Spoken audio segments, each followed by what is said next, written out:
বেশি দয়া করে আমাদের মাঝে আমার নবীকে প্রেরণ করেছেন।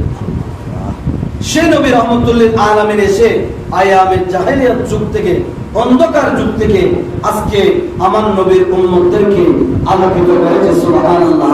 আজকে সেই দিন, আজকে সেই ধর্ম, আজকে ওই কারবালার জমিন থেকে আমার নবীর কলিজার টুকরা ইমামে আলী মাকামের শহীদের মাধ্যমে আমার ইমামে আলী মাকামের সর মুবারকা, উনি ঈমান দিয়ে দেন নাই, জীবন দিয়ে দিয়েছেন। সুবহানাল্লাহ। কিসের জন্য? একমাত্র নানা জানের ইসলামের জন্য। সুবহানাল্লাহ। আমার নবীর ইসলামের জন্য, আমার নবীর দ্বীনের জন্য আজকে সেই তৈয়ার করা দ্বীন ধর্ম আমরা পেয়েছি। সুবহানাল্লাহ। বিশেষ করে আমরা যে সুন্নিয়তের বাগান পেয়েছি, আজকে সুন্নিয়তের বাগান কাদের মাধ্যমে পেয়েছি? আজকে হুজুর আল্লামা কাজী মোহাম্মদ মুঈনুদ্দিন আশরাফী হুজুর কেবলা, উনারা সহ ইমাম